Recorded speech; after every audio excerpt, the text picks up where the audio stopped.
Então, hoje teremos o prazer de receber a nossa professora Marta Dargo. Aí, professora, saiu bem treinado. Com a sua palestra intitulada Contribuições da Poética de James Joyce ao Discurso Científico na Psicopatologia.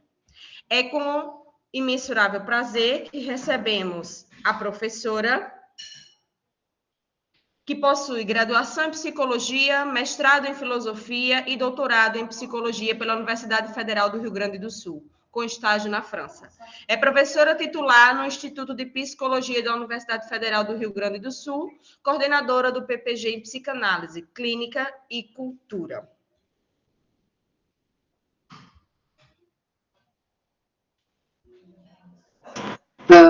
Bom, é com imensurável prazer que recebemos a professora para essa troca de construção teórica. Grato a todos e todas por estarem conosco neste momento. O espaço é todo seu, professora. Muito obrigada, Vanessa, Ricardo, pela apresentação. Nós vamos trabalhar a relação entre literatura e psicopatologia e discurso científico, com um detalhe, né? A contribuição da literatura do James Joyce para uma crítica ao discurso científico em psicopatologia. Então, tem uma palavrinha ali central, crítica. Tá? Então, nós vamos abordar. Eu ia pedir, se vocês puderem, tá ali, ó, já tá. Está ali o título, gente, vocês estão vendo? A literatura de James Joyce contribui para uma crítica ao discurso? E a gente vai dizer que sim, né? Então, o quanto que a gente tem que sair do campo da psicopatologia e ir para o campo da literatura para poder olhar o nosso campo da psicopatologia com novos olhos. Então, o James Joyce, como figura, ele foi contemporâneo de Jung e de Freud. Com Jung, ele até teve contato pessoal. Então, ele é da mesma geração desses dois que contribuíram muito para o nosso campo, né? Só que ele, então, vai no campo da literatura fazer também uma contribuição. Inclusive, é muito importante, ele estava muito próximo da psicanálise. Os temas que ele trabalhou estavam sempre muito próximos à psicanálise. Só que ele fazia, então, um caminho paralelo, certo? Então, ele não estava no campo da ciência, nem era psiquiatra, nem era psicanalista. Então, Jung, um psiquiatra, Freud, fundador da psicanálise, e ele, no campo da literatura, ele estava em diálogo com os temas do sofrimento psíquico, com os temas do adoecimento, né? E ele vai, a partir daí,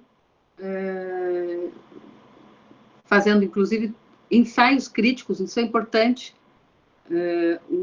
Além da literatura, nós vamos abordar também os ensaios que ele escreveu, publicou em revistas científicas, tá? Para uma contribuição que é importante a gente considerar também. Então por isso, ó, a literatura e também a produção ensaística do Joyce vem contribuir, né, para o discurso, como crítica, né, ao discurso. Então, esse foi, digamos assim, esse caminho paralelo que ele tomava, era porque justamente ele fazia uma crítica a esse discurso científico. Então, ele fazia esse caminho do poeta, né, do escritor de literatura, para fazer a leitura que ele fazia desses problemas, processos psicológicos. Então, a gente pode passar para o próximo slide, em que nós vamos ter, então, a questão dos modelos. Então, como vocês muitos são do campo da literatura, né, então importa a gente considerar os modelos em psicopatologia, que nós temos, então, um modelo que a área da psicopatologia é uma área que se consolida como ciência no século XIX, com todo o movimento positivista na ciência, de um trabalho com a descrição de processos, e sempre havia, e até hoje há, essa hipótese de que doenças mentais são doenças do cérebro. Então, seria uma explicação científica, seria encontrar o que se manifesta a nível de comportamento tem uma origem, uma explicação a nível de cérebro. Então, essa relação entre mente e cérebro é um dos grandes temas que justamente já estava colocado no século XIX, e hoje nós temos as tecnologias das neurociências podendo visualizar o funcionamento do nosso cérebro, que no século XIX eles não podiam, o cérebro vivo, né, só com o exame anatômico dos cadáveres. Né? Justamente o Schreber, que é aquele jurista que foi internado e que escreveu suas memórias de um doente dos nervos, ele foi paciente de um grande neuroanatomista, que justamente trabalhava, então, estudando a anatomia do cérebro, porque era essa a pesquisa, na época, mais avançada, né? Encontrar alguma coisa em comum aí nos cérebros desses pacientes que estavam internados e morriam nos hospitais, nos asilos, nos hospitais psiquiátricos da época, em que a pessoa internava e ficava pro resto da vida internada, perdia sua cidadania, e esse paciente, que era um jurista, um juiz, que foi internado voluntariamente, depois ele foi ficando, até que ele decidiu que não, que ele tinha que sair. E ele escreve um livro chamado Memórias de um Doente dos Nervos, para provar que ele está saudável. E nesse livro ele relata seu delírio, né, místico, um delírio místico de ser a mulher de Deus. Né? Então esse é o caso que esse livro, publicado em 1903, o Jung indicou essa leitura para o Freud, e o Freud escreve o seu trabalho, que é a análise deste caso, né, a partir das memórias biográficas do próprio Schreber. Então, o Freud nunca teve contato com o Schreber, mas ele conheceu o Schreber através das memórias. Então, esse campo, né, vai trabalhar, então, do olhar clínico, que era, então, os pacientes ficavam internados, e era o grande laboratório dos psicopatólogos do século XIX, início do século XX, é acompanhar o paciente diariamente durante anos. Né? E aí, por isso que eles vão publicando seus livros. Então, o grande livro, que é o livro do Eugen Bleuler, que era colega do Jung, suíço também, como Jung, que é o livro A Demência Precoce, ou o Grupo das Esquizofrenias. Então, quando surge o nome esquizofrenia, em 1913, ao redor aí da segunda década do século XX, que sai esse livro, é publicado esse livro do Eugen Bleuler, em que ele relata os comportamentos de pacientes internados, e ele vai agrupar esses pacientes em tipos, né, que seria o grupo das esquizofrenias, ou seja, diferentes tipos de esquizofrenia. E hoje vocês encontram no DSM-5 esses tipos, que era o que o Bleuler nomeou grupo, esses tipos hoje são chamados de espectro das esquizofrenias e outros transtornos psicóticos. Então, a grande questão dos psicopatólogos do século XX foi a esquizofrenia. Nós estamos agora no século XXI e nós temos outras questões que estão sendo muito trabalhadas, né?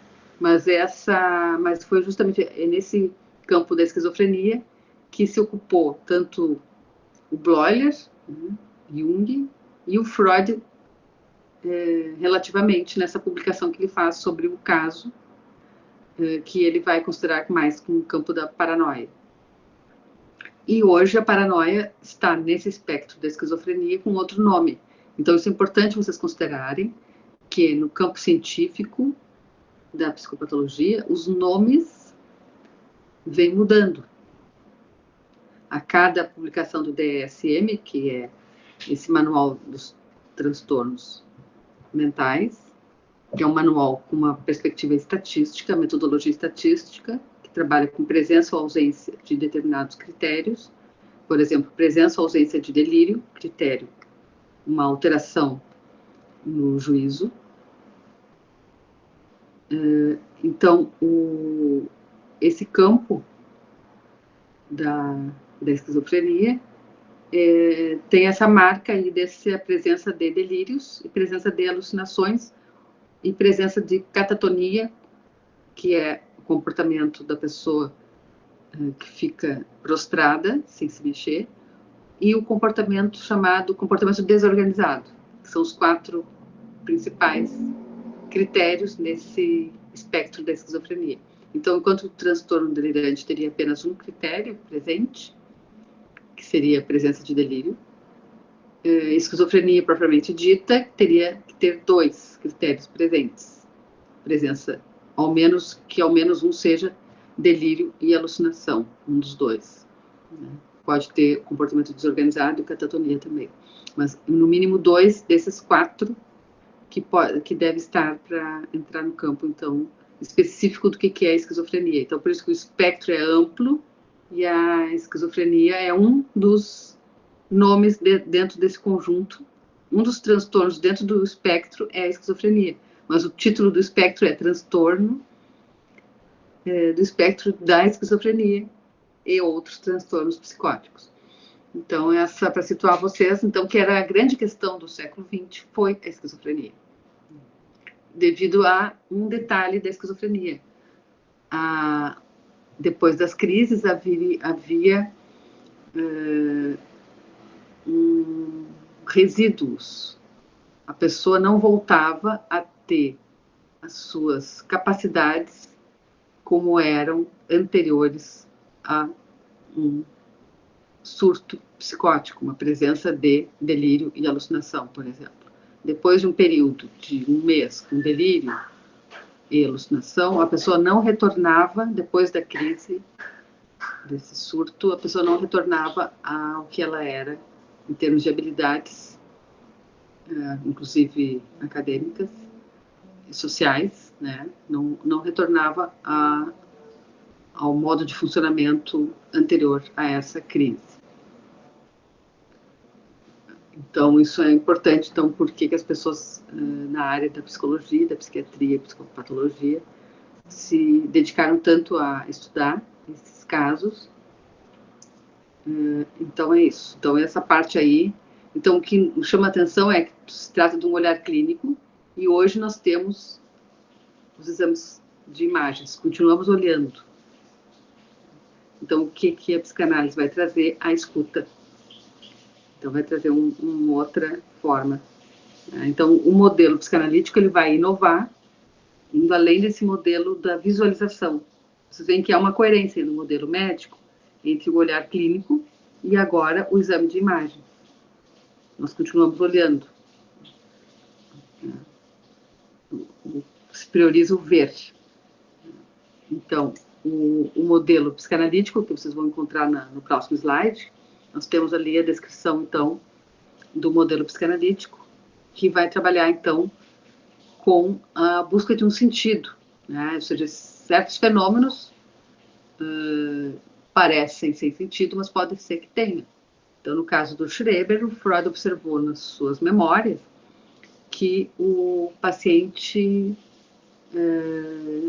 relatava que ele tinha se recuperado de uma primeira crise e a vida dele estava muito boa, com exceção de que ele não tinha filhos, que a esposa teve vários abortos espontâneos e ele estava, então, era isso só que ele lamentava, mas a vida dele, em todos os sentidos, ia muito bem.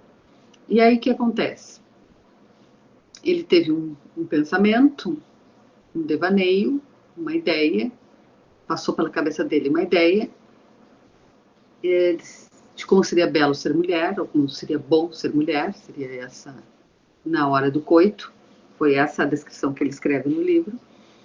E aí depois ele passa a ter um delírio, querem me transformar em mulher. Então o Freud vai perceber que há um sentido inconsciente, ou seja, aquilo que passou pela cabeça dele de ser mulher e que ele rejeitou, dizendo, não, eu sou um cara muito direito, eu não penso essas bobagens, e ele então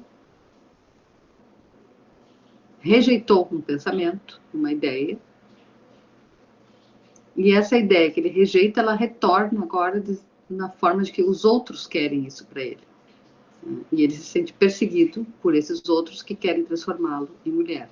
Então, o que o Freud fez? Ele pegou a mesma ideia e só tirou o não. Né? Eu não pensei isso, né? O isso, que era aquela ideia, ser uma mulher, era o tema que continuava presente no discurso do paciente. Então, a psicanálise então, vai trabalhar com essa escuta-leitura, ela lê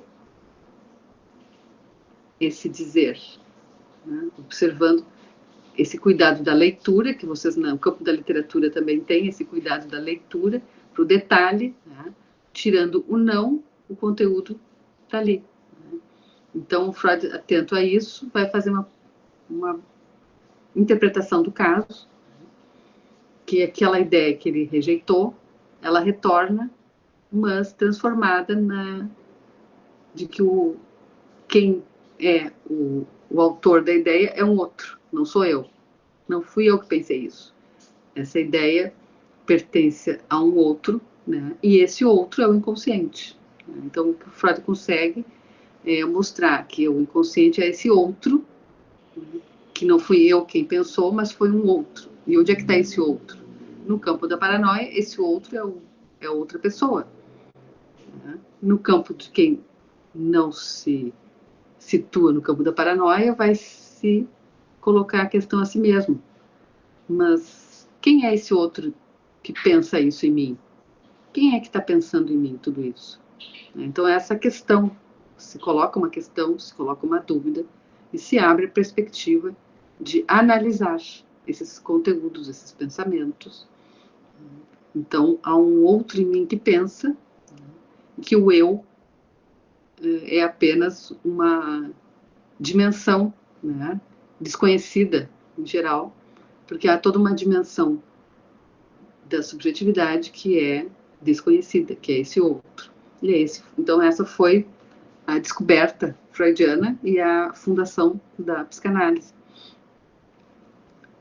Então, sempre é qual o sentido, né? Há um sentido, só que esse sentido o próprio analisante é que vai elaborar. Não é uma questão de que alguém vai lá e vai interpretar. O sentido é este, né? Que seria uma violência interpretativa, dar os sentidos, né, para os pacientes, mas são os pacientes, os analisantes, em situação de análise seriam analisantes, que iriam trabalhar esses sentidos. Então, só para introduzir, então, nós temos um modelo médico e um modelo psicanalítico. E o James Joyce, ele está em nenhum desses, né? Então, a gente vai ver que esses dois modelos se consolidaram no século XX, né? Como dois modelos muito ricos no campo da psicopatologia, um médico, baseado na observação e em critérios que são estabelecidos por consenso no campo dos autores, dos grupos de pesquisa, dos grandes manuais, que são tanto a classificação internacional das doenças, a CID, como o DSM. Ambos são os dois manuais internacionalmente utilizados por profissionais psi, né, no mundo inteiro.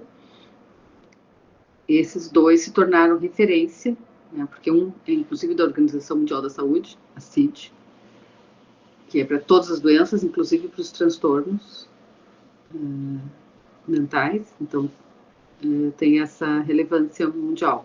E a psicanálise, a psicanálise vem ao lado, né, nesse campo, produzindo aí uma diferença. Né? Então, essa a grande diferença no campo psi, entre quem trabalha com o modelo psicanalítico, de leitura e escuta, de buscar um sentido que está colocado, mas que não se sabe qual é, e esse outro campo que trabalha com um modelo observacional descritivo.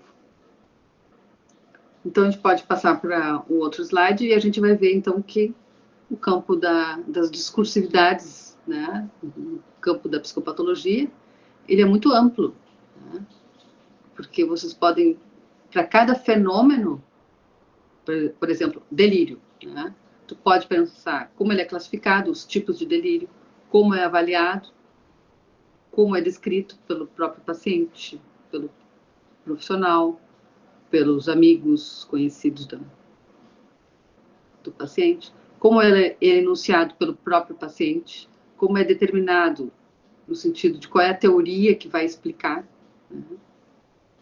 E como ele é observado por todos que cercam esse paciente, se consegue observar ou não.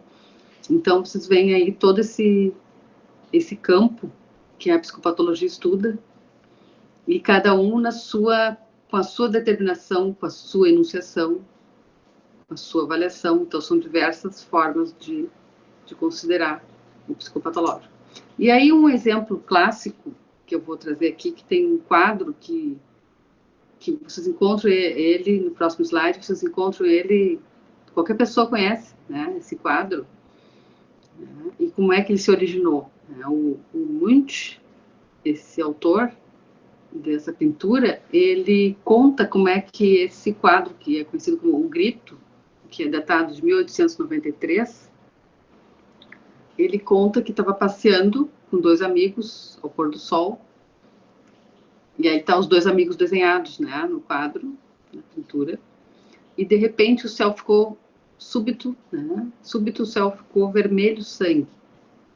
Eu parei, exausto, e inclinei-me sobre a mureta. Havia sangue e línguas de fogo sobre o azul escuro do fiord, e sobre a cidade. E daí ele diz que os amigos continuaram, mas eu fiquei ali a tremer de angústia, e senti o grito infinito da natureza. Então, foi essa situação que ele viveu. A gente tem aqui um fenômeno psicopatológico em que ele escuta um grito infinito e ele está com a boca aberta e justamente angustiado, tremendo, ele não tem palavras. Na hora, ele não tinha palavras. Então, não consegui falar e apenas escutar esse grito infinito da natureza. E então, a questão de que os amigos estão na mesma cena, mas para os amigos continuaram, ou seja, para os amigos nada aconteceu. E para ele, só ele que escutou esse grito infinito. Então nós temos aí o campo da psicopatologia, vai avaliar que se trata de um fenômeno de alteração senso-perceptiva, em que ele então alucina esse grito infinito da natureza, enquanto que os amigos não passam por isso. E o que a gente tem no campo da arte, então, seria a transformação desse psicopatológico em uma obra de arte. Há descrições de que essa cabecinha que vocês veem aí no quadro, essa cabeça, o autor teria visto no museu múmias da América do Sul. Então, nossa contribuição na América do Sul para o campo aí artístico, que essas múmias que ele teria visto no museu inspiraram a forma como ele desenhou a cabeça. Né? Vocês veem que não aparece olhos, né? Então, esse esvaziamento, né? Do olhar, os ouvidos que são tapados e a boca que é aberta, mas sem poder pedir socorro.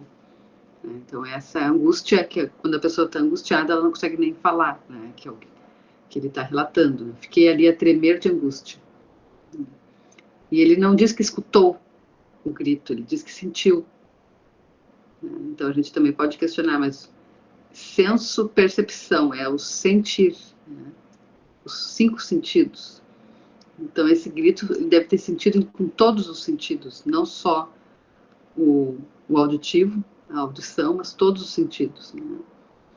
Então essa possibilidade de transformar uma situação de angústia numa obra de arte. Isso é um elemento que aí também a gente pode pensar que em toda a produção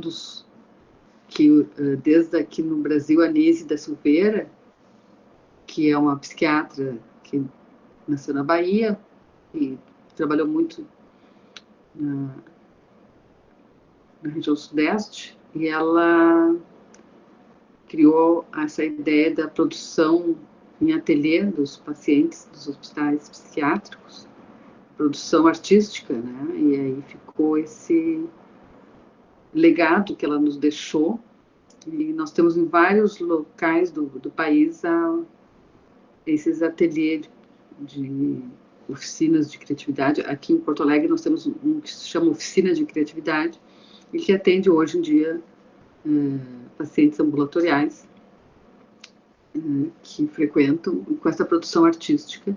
Então, o material dessa produção artística é essa história de vida de cada um dos pacientes. Então, por isso, esse trabalho, assim como nós vimos que o Schreber produziu um livro de memórias para dar conta, e o próprio livro foi que permitiu a consolidação de um delírio que o estabilizou e que produziu a sua alta hospitalar, asilar, que na época era raríssimo acontecer, um paciente conseguir alta. E depois nós temos também esse trabalho, na mesma época, os dois são contemporâneos, o Munch e o Schreber. Então, se o livro do Schreber é de 1903, esse quadro do Munch é 10 anos antes, que é a produção, então, com a arte, com a pintura. Então, um fez uma produção literária e, em termos de memória, a produção, na verdade, não considerada literária, mas memória, e o outro fez uma produção artística. E aí que nós, então, vamos para... Então, era para problematizar esse campo, E aí um outro autor que vem conversar conosco sobre o psicopatológico, vai fazer uma contribuição justamente no ano de 1990, há 30 anos atrás, nós temos aqui no próximo slide o trabalho que a gente estava falando da arte, em um outro campo artístico, que é o teatro. Então, o Pierre Fédidat, que era um psicanalista francês, ele vai recuperar a palavra psicopatologia com essa ideia, recuperando os trágicos gregos. Então, ele vai recuperar a obra do Ésquilo, e ele tem uma trilogia chamada Oresteia, que são 3 peças, e da família do Agamenon. Então, assim como temos a trilogia do Sófocles, que é da família do Édipo, e aqui nós temos, então, o que ele vai recuperar dessa outra trilogia, que é a família do Agamenon. O Agamenon era um dos líderes dos gregos que vai para a guerra de Troia. E antes de ir para a guerra, eles tinham que atravessar o mar e não havia ventos para os barcos, que eram a vela. Então, eles estavam parados, com muitos soldados, esperando, muitos homens, soldados, homens, equipes, esperando o vento para poder ir para Troia.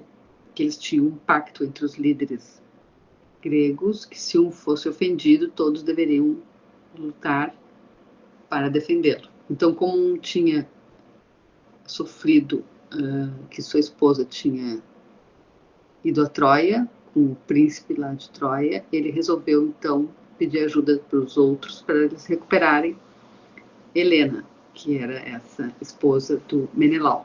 Então, o Agamenon era o que estava liderando a expedição, não havia ventos, e ele leu os augúrios, como se fosse uma leitura do oráculo, como se fosse um adivinho, como se fosse uma profecia, que teria dito, assim como ele leu, que deveria sacrificar uma virgem, e se sacrificasse a virgem, haveria ventos. Assim ele o faz, sacrifica uma virgem, que é a sua própria filha, Ifigênia. Morre Ifigênia, imolada, e surgem os ventos, e eles vão para Troia, ganham a guerra e retornam vitoriosos. E depois se segue a tragédia, porque é claro que a esposa estava esperando para vingar a morte da filha. E aí segue a trilogia com mais mortes na família. Mas, então, o que a gente pode entender na leitura que o Pierre Fédidat nos propõe? Que esse caso, o Agamenon, ele estava sofrendo, porque não tinha ventos. E ele estava obstinado. Ele tinha que levar os homens e os barcos, os homens para Troia para vingar, né, o rapto, né, de Helena pelos troianos. Claro que tem várias leituras que pode fazer, se ela foi porque quis, porque não quis, sei lá. Mas, enfim, o que ele, o Agamenon, faz é não mudar. Ele não tem vento, ou seja, eu estou sofrendo porque eu não estou conseguindo fazer aquilo que eu me propus a fazer. Então, ele está obstinado. Ele não repensa, bom, se não tem vento, o que eu poderia repensar da minha missão? Será que eu preciso, né? Será que eu preciso mesmo imolar uma virgem? A própria filha? Será que eu preciso fazer isso? Ele não coloca em dúvida, ele não se questiona, ele não para, né? Mas ele continua com a mesma ideia, a mesma obstinação, e então ele não aprendeu com o sofrimento. Essa é a leitura que o Pierre Fedidar nos propõe, que a psicopatologia é o aprender com o sofrimento. Então a pessoa está sofrendo de alguma coisa, ele estava sofrendo por não conseguir ir para Troia, e ele poderia parar para pensar. Essa ideia de parar, voltar um pé para trás, em vez de agir, né? E ele vai sempre querendo agir. Então, ele não reavaliou, ele não se escutou, né? Por que será que eu preciso ir? Não se questionou. Por que será que eu preciso ir a Troia? Então, essa leitura que o Pierre Fedidar vai fazer dessa palavra pateimatos, de onde vem a psicopatologia. Então, ele vai propor para a gente repensar a psicopatologia à luz das tragédias. Aí vocês encontram no outro slide, ali, vocês vão encontrar no próximo slide, vai estar ali o destaque, né, essa palavra de origem grega, né, patei, com sofrimento, né, mais um, pode ser, mais um slide. Ali vocês têm amarelo destacado, né, esse patei, que seria esse verbo sofrer, passivar, sofrer, paixão, substantivo paixão, né? Então, o Pierre Fedidar nos propõe a psicopatologia, quer dizer um sofrimento que porta em si mesmo a possibilidade de um ensinamento. Então, quando a gente está sofrendo, isso quer dizer alguma coisa, né? Em vez de agir, o Agamenon poderia ter se perguntado: por que será que eu estou sofrendo com isso? Então, esse poder aprender, buscar outros caminhos nesse momento. Então, essa situação que ele propõe, e toma, então, a palavra como ela foi usada pelo coro da tragédia Agamenon, dessa trilogia, dessa Oresteia. Orestes, no caso, que dá o nome, a trilogia é o filho do Agamenon.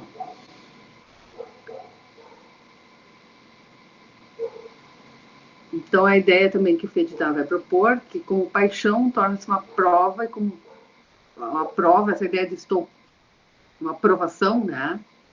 E como tal, sob a condição de ser escutada, ou seja, que também é preciso uma escuta, né, por uma autoridade que reconhece esse sofrimento. Essa ideia de reconhecer esse sofrimento, acho que é chave aí também, que vocês vêm acompanhando muita produção nesse sentido no Brasil, do reconhecimento do sofrimento por um estrangeiro, alguém que é uma autoridade, ou outro, né? Então, é esse encontro entre uma pessoa que está sofrendo e a outra que reconhece, é esse encontro que vai ter esse poder de cura, de tratamento, né? Para reavaliação de caminhos, né? Então, essa a contribuição do Fedidar, então, em 1990, que ele vai ter essa contribuição, vai fazer essa contribuição, e deu origem ao campo da psicopatologia fundamental. Ele que nomeou psicopatologia fundamental em oposição à psicopatologia geral, porque ele vai pensar a fundamental como essa busca de disciplinas vizinhas, né, como literatura, esse estudo da tragédia grega, por exemplo, né, ou seja, que a psicopatologia ela não dá conta sozinha do campo do sofrimento, mas ela precisa se aliar com outros campos do conhecimento para poder fazer uma escuta desse sofrimento. Então, essa contribuição do Pierre Fédidat, então, o nome que ele propôs, psicopatologia fundamental, é essa que vai se aliar a outras áreas para buscar os fundamentos do psicopatológico. Então, então a gente tem ele como psicanalista, ele vai propor a psicopatologia fundamental, porque ele vai dizer que a psicanálise é mais um desses campos que vai poder contribuir para a psicopatologia. Então, é nesse sentido que na psicopatologia fundamental são vários campos e a psicanálise é um deles. Então, já é uma contribuição mais posterior, então, a Freud. Então, Freud, a contribuição do Freud foi até a morte dele, 1939, e o Fédidat vem com uma outra geração, né, de pesquisadores, em que a psicanálise, então, a psicanálise já está consolidada como um campo, e que agora ele vai propor o que a psicanálise pode contribuir dentro desse grande campo da psicopatologia, que é um campo onde tem várias áreas do conhecimento que estão ali dialogando nesse campo, que desde a psiquiatria, medicina, neurologia, enfermagem, sociologia, literatura, quer dizer, todas as áreas que podem contribuir. E a psicanálise é uma delas. E aqui, só para colocar para vocês que dentro do campo da psicopatologia científica, então surgiu a partir do DSM-4 a ideia do espectro. Então nós temos o espectro do autismo e o espectro da esquizofrenia. E antes, as categorias elas eram como grandes grupos fechados, né? E hoje se pensa também essa perspectiva dimensional do espectro.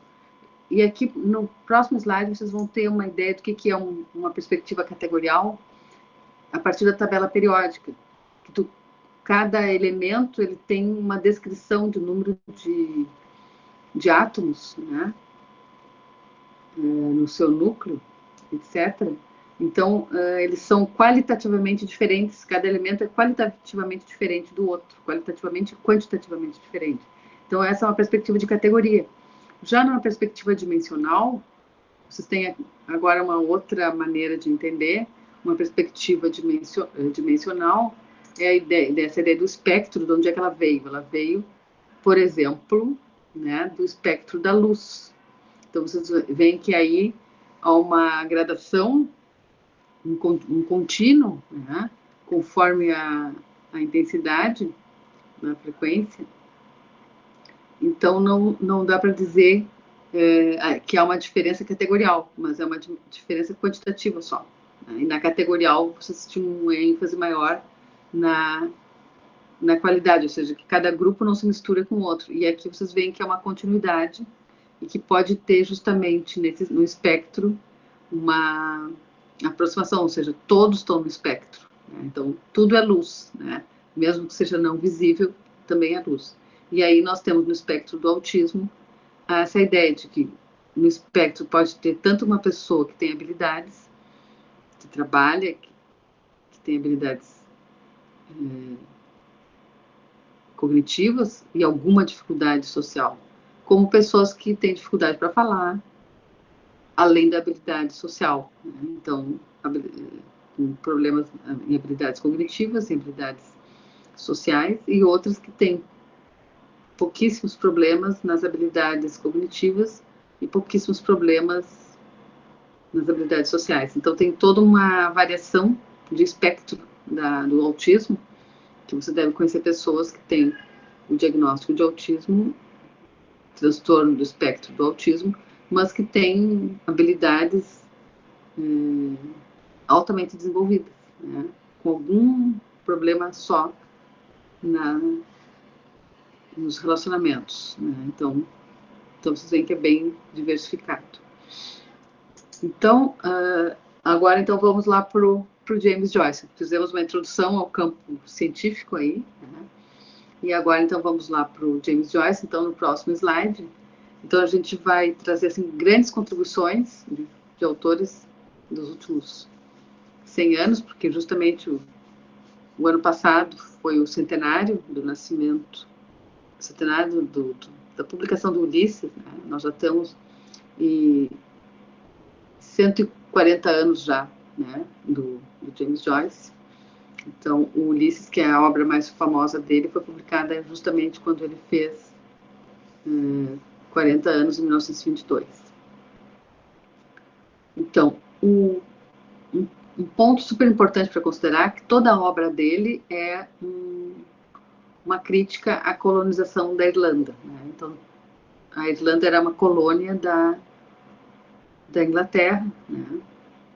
E por isso que tem muitos irlandeses que migraram, né, para os Estados Unidos e para outros países, mas principalmente para os Estados Unidos, porque a pobreza dessas pessoas levou elas a migrar. Então, essa história então, a gente pode dizer uma diáspora irlandesa que foi para vários países, né, e em função desse domínio inglês. Então, a própria língua irlandesa que era proibida, né, que desapareceu praticamente. Então, esse trabalho aqui, que foi publicado ano passado, O Mundo e o Resto do Mundo, Antíteses, pode pegar ali o outro slide, vocês vão ver a capinha do livro, foi publicado em Minas Gerais, pelo grupo da professora Andréa Guerra. O Mundo e o Resto do Mundo, Antíteses Psicanalíticas. Então, há um trabalho muito bom da Cristiane Matosinho, neste livro, em que ela vai destacar essa questão da colonização da Irlanda e isso vai aparecer na obra, um retrato também na obra Ulisses, né? Essa ideia de pesadelo, né? E qual era o pesadelo, então, da Irlanda e que o Joyce vai situar nos seus personagens, né? No caso, Stephen, que é o personagem que vai aparecer, como tendo relação com a mesma idade que ele, né? Na produção do livro Um Retrato do Artista quando Jovem, ele conta um diário do personagem Stephen, que mora em Dublin e que quer ir embora desse pesadelo, quer ir embora desse país que é dominado, né? Colônia da Inglaterra, e só que ele é dominado porque tem pessoas da própria Irlanda que apoiam isso. Então, essa revolta que a própria Irlanda e a Igreja Católica na Irlanda apoia a colonização inglesa, né? Então, ele tem 3 elementos ali que ele questiona: a Igreja Católica, a Inglaterra e a própria Irlanda apática, as lideranças políticas que aceitam essa dominação. Então, ele, o personagem, diz que quer ir embora desse pesadelo, dessa Irlanda apática, e ele vai justamente para França, para Itália, para Suíça, ele vai passar por vários países, né? No caso, o próprio James Joyce, né? Então, no livro Um Retrato do Artista quando Jovem, é a história do jovem Stephen, que aos 20 anos vai migrar, vai embora da Irlanda, e que depois é o próprio Joyce que migrou e que vai morando nesses diversos países, né? Seguir falando de Dublin e da Irlanda, né? Então, ele coloca na voz do seu personagem Stephen esse projeto de libertação, né, da Irlanda. Então, a primeira, não é a primeira obra, estou voltando, a primeira obra mais conhecida é os Dublinenses, que são contos que falam de pessoas comuns de Dublin. E aí a gente vê esse projeto dele de falar das pessoas comuns. E claro que vários personagens dos contos levam nomes, às vezes, de pessoas de Dublin. E aí houve algum problema de as pessoas se reconhecerem, né? E ele enfrentou uma série de problemas na publicação. E aí ele faz esse outro livro, que é Um Retrato do Artista quando Jovem, que é baseado, então, em algumas experiências que ele tem, E ele vai colocar, então, desde da primeira infância, e a própria linguagem do livro vai se sofisticando à medida que o jovem Stephen vai se desenvolvendo, né? De bebezinho até o jovem adulto. Né? A linguagem, a forma da linguagem do livro vai mudando. Né? Então ele faz esse... E é a forma de um diário, né, do personagem Stephen Daedalus, que ele escolhe Dédalus, que é o artífice da mitologia grega. Então, destacando então essa ideia da revolta contra o poder, né, que ele tá, e contra uma elite apática, que ele então toma como um projeto, né? Então, e aí sempre se voltar às pessoas comuns, né, que é o tema das obras dele, sempre são as pessoas comuns, e não os heróis como Ulisses, né? Então ele pega o Ulisses, que é o herói da epopeia Odisseia, do Homero, e ele cria um personagem chamado Bloom, que vai ter características de um homem comum, nessa obra Ulisses. Então aqui no próximo slide a gente encontra uma proposta de aproximação. O Freud, quando ele escreve o caso Dora é uma paciente que ele atendeu em 1900, ele vai publicar em 1905 um caso, que é fragmentos de um caso de histeria, fragmentos porque ele aborda 2 sonhos, fragmentos porque o tratamento durou 3 meses, fragmentos porque a paciente abandonou o tratamento. E ele vai dizer o seguinte, na introdução do texto, ele vai dizer que ele tem muita dificuldade com os leitores dos seus casos clínicos, porque os leitores querem descobrir quem é a pessoa. Né? O roman à clé, vocês devem conhecer na literatura essa expressão, roman à clé, romance-chave, em que tem escritores como a Simone de Beauvoir e a Julia Kristeva. A Julia Kristeva escreveu Os Samurais, nos anos 70, 80. E a Simone de Beauvoir escreveu Os Mandarins, nos anos, talvez, 40, 50, em que são romances em que tem pessoas do convívio delas, que elas descrevem com outro nome. Então, são romances com uma chave em que a pessoa vai lá e vai descobrir quem é a pessoa que é o personagem A, B ou C. Né? Quem é a pessoa das relações da autora, que é o personagem A, B ou C do seu romance. Então, ambas as autoras fizeram esse estilo chamado roman à clé, que é o nome clé francês, quer dizer chave. E o Freud diz que os casos clínicos dele são lidos pelo público como se fossem roman à clé, como se para as pessoas tentarem identificar quem é o paciente. E ele diz que ele cuida muito, né, para não identificar de forma alguma, ele muda nome, muda a origem, cidade de origem da pessoa, não deixa nenhum dado que possa identificar a pessoa. E ele diz que a dificuldade também é a própria matéria do assunto que ele... Como é que ele vai explicar que um sintoma é a expressão disfarçada de um desejo inconscientizado? Como é que ele vai explicar? Porque o recalcado seria o inconscientizado.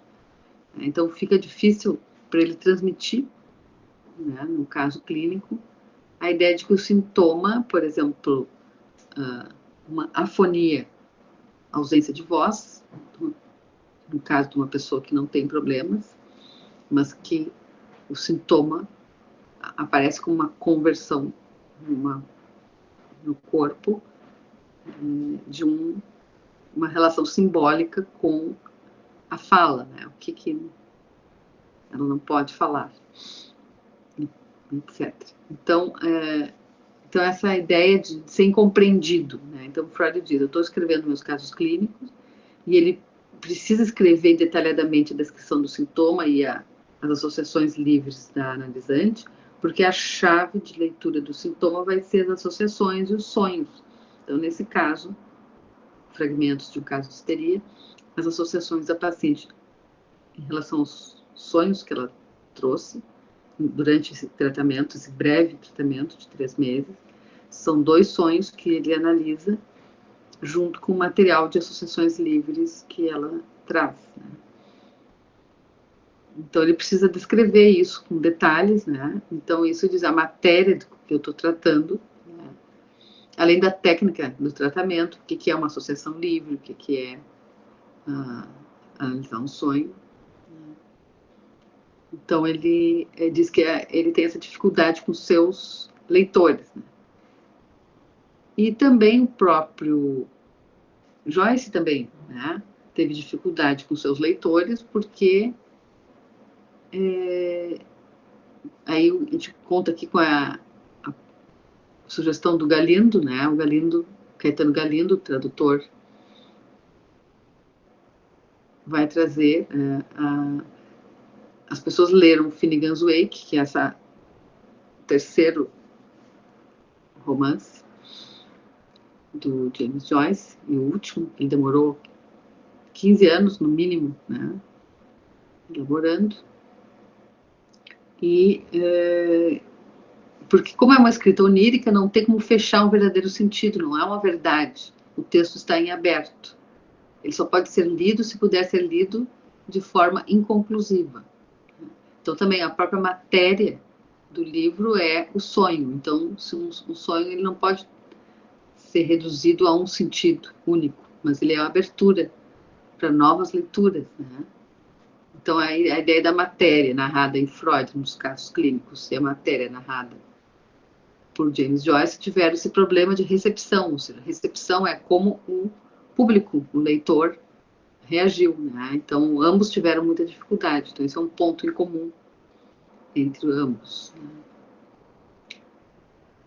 E aqui, então, no próximo slide, a gente vai encontrar um outro James Joyce, o James Joyce ensaísta, né? Então, foi publicado esse livro em 2012, James Joyce de Santos e Sábios, né? E temos ali um ensaio chamado Drama e Vida. Gente, ele nasceu em 82, então aqui ele tem 18 anos quando ele faz esse ensaio, né? Em que ele faz um projeto dele literário. Ele está ali apresentando o projeto literário, né? Um jovem de 18 anos, né? Então, ele dizendo que o projeto dele é falar das pessoas comuns, né? Então, não ficar falando de grandes heróis, né? Então, ele vai dizer, as paixões imortais, as verdades humanas são imortais. Então, é isso que ele vai tratar, são as paixões, né?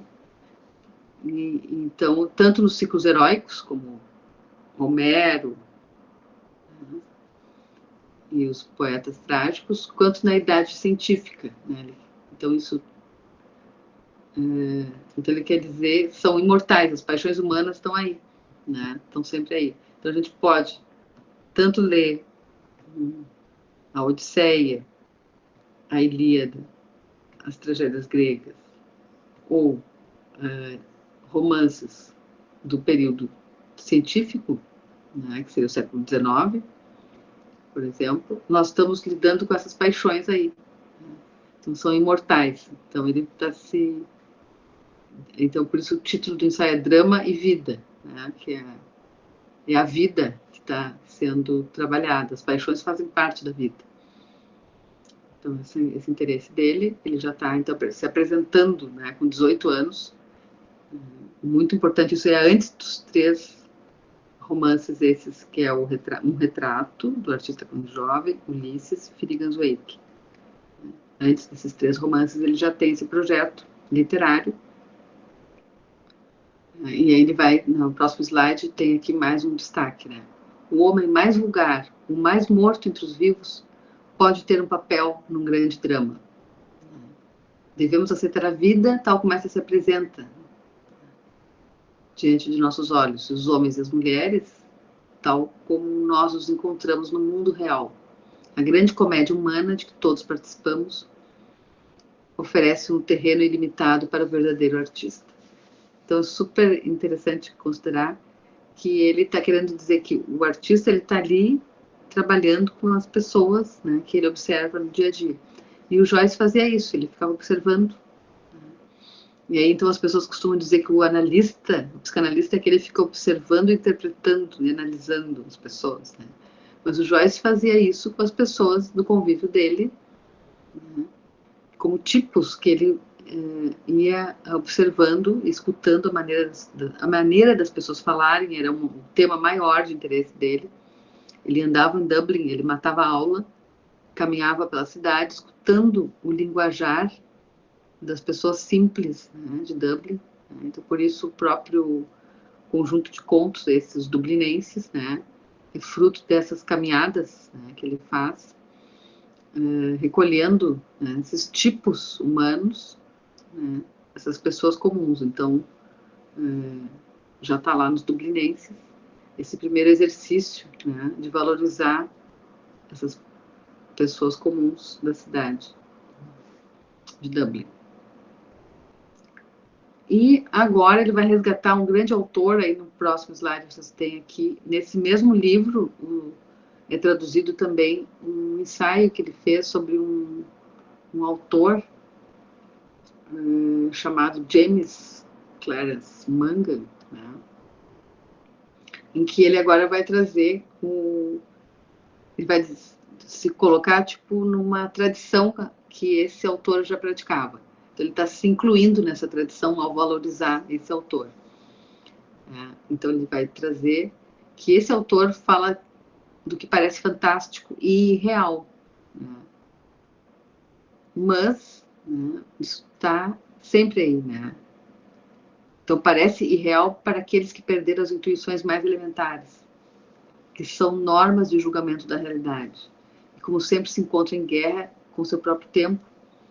Né? Então ele quer dizer assim que esse autor valorizou, né, esse dia a dia, mas se colocou em guerra contra o seu próprio tempo. Né? E aí ele vai trazer essa questão dos 6.000 anos, que é uma expressão que ele pega do Blake. Né? Então, o autor está falando do que parece fantástico e real àqueles que perderam as intuições elementares. Então, ele está chamando a atenção. Tem gente que está no mundo maquinalmente, né? E não está percebendo as sutilezas do mundo, as sutilezas de um olhar, de uma fala, de um sotaque. Né? Então, é nesse detalhe. Então, a ideia do detalhe, vocês veem, o Freud também era um autor que queria pegar, né, o inconsciente, era para ser lido também nos detalhes, né, como ele fez com Moisés de Michelangelo, uma obra, uma escultura. Ele vai analisar um detalhe de como é que aparece na escultura a forma como Moisés está segurando as tábuas da lei. Né? Então, o detalhe da mão, né, na escultura vai servir para o Freud fazer uma análise. E o próprio Joyce também, que vai ficar nesse detalhe do modo de falar das pessoas, por exemplo. E, então, no próximo aqui, aí agora eu acho que a gente encontrou aqui o tema central do nosso trabalho de hoje, que é você sabe que o Freud analisou uma lembrança da infância de Leonardo da Vinci. Né? Tem um texto do Freud. O Freud analisou o Dostoiévski, né, num pequeno ensaio chamado Dostoiévski, o Parricídio. Então, o Freud tinha esse interesse em analisar escritores e artistas, né? E usava, então, interpretava, né, com esses detalhes também, que ele vai analisar o detalhe das pinturas do Leonardo e vai também analisar um detalhe do Dostoiévski, a epilepsia.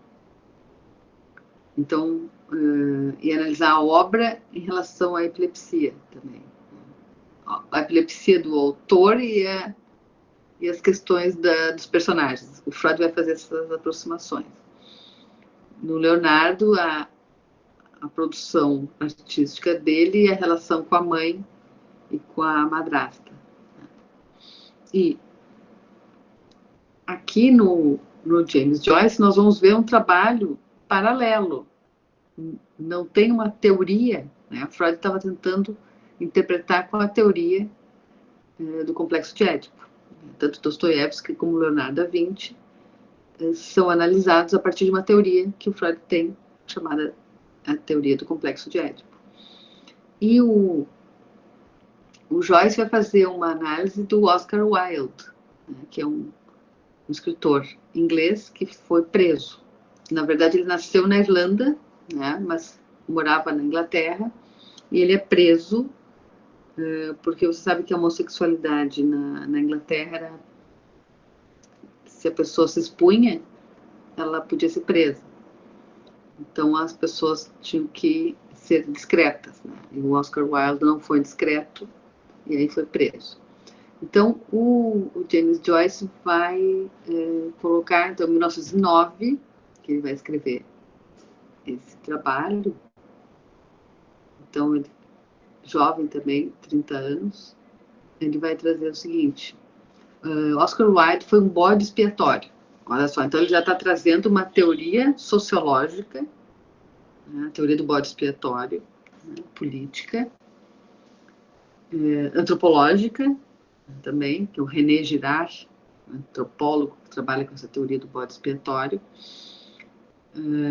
E também nós temos no campo dos grupos operativos, né, Henrique Pichon-Rivière, que também trabalha com bode expiatório nos grupos, né, os grupos operativos. Então vocês veem, o bode expiatório é um tema muito que se compartilha em diversas áreas, né? E aqui então o Joyce traz que para ele o Wilde foi um bode expiatório, porque na época em que o Wilde foi preso por praticar homossexualidade, 20 mil pessoas estavam sob vigilância policial, mas permaneciam livres até provocarem um escândalo. Ou seja, se a pessoa se expunha ao comportamento homossexual, ela estaria provocando escândalo. Então, Wilde, longe de ser um monstro perverso que emergiu de algum modo inexplicável da civilização da moderna Inglaterra, gente, 1900, né? É o produto lógico e inevitável do sistema de educação dos colégios britânicos, com seus segredos e restrições.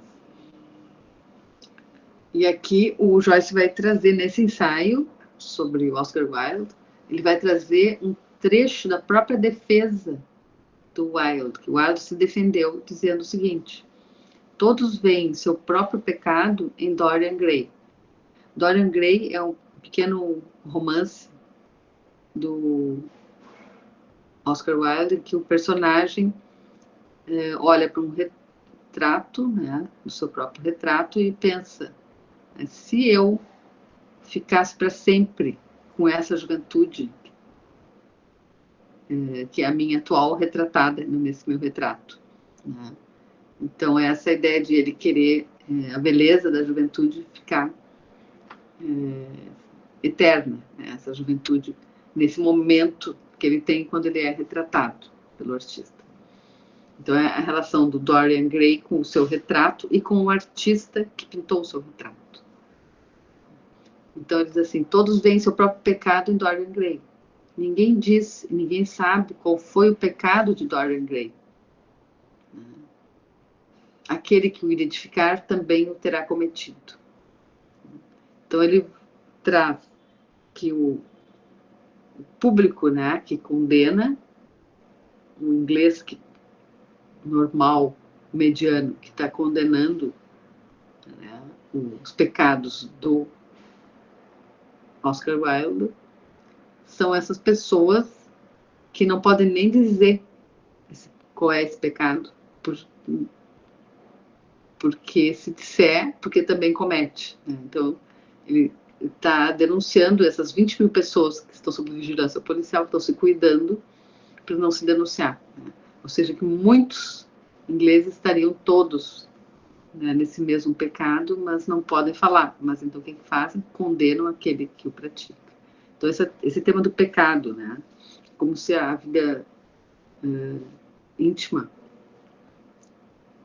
tem que ser julgada pelo outro, né? Ou seja, como cada um faz com a sua vida, é tema de um controle social. Então vocês veem que o Foucault vai trabalhar isso, né, nos anos 1960, né, esse controle social sobre a vida sexual e outras coisas, todo o controle social em geral, a biopolítica, o biopoder, e o Joyce era um Foucaultiano, né? Antes do Foucault ele já estava nesse campo, né? Então essa crítica ao homem médio, agora então a crítica é esse homem médio que não quer pecar, que não quer se denunciar, e o pecado. Vocês veem aí a mistura entre o que é sociedade civil e o que é sociedade campo religioso, tudo misturado, né?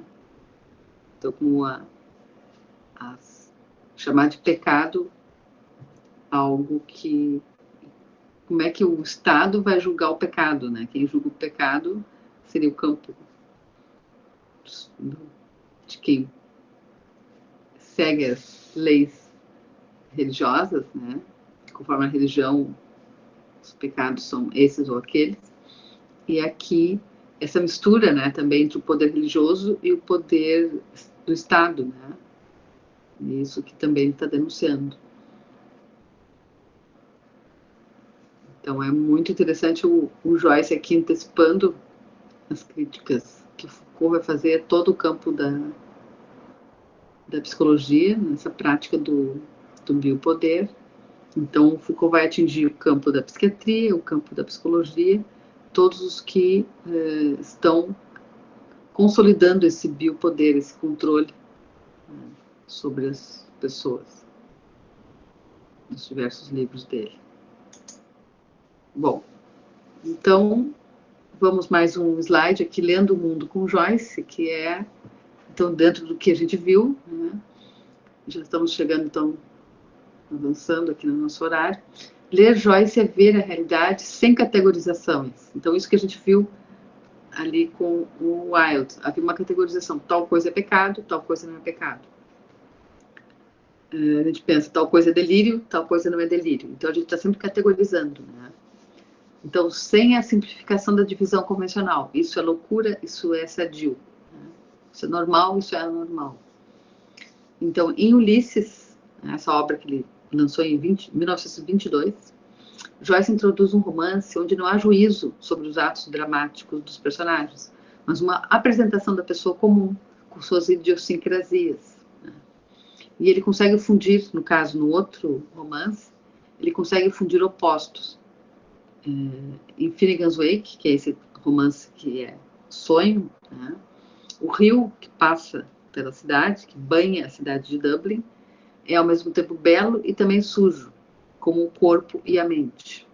Então vocês veem aí a questão de que o Joyce, toda a crítica que ele faz à Igreja Católica, né, que dominava as mentes, né, que ele passou toda a juventude estudando com padres, né, sendo educado por padres católicos, né, então ele sofria muito quando ele se imaginava pecando na adolescência. Então o primeiro livro, Um Retrato do Artista quando Jovem, vocês vão ver como ele sofria, se sentindo pecador, né, diante desse discurso que era esse discurso político, religioso, que se fundia, né, na mesma prática de poder dos padres, né, sobre esses jovens que eram os alunos da escola católica.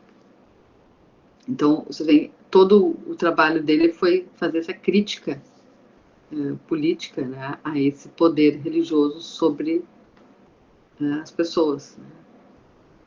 Então, ele vai trazer essas pessoas comuns nos contos, né, os dublinenses, essas pessoas comuns nessa juventude, sobre o poder desses padres, né, no Retrato do Artista quando Jovem.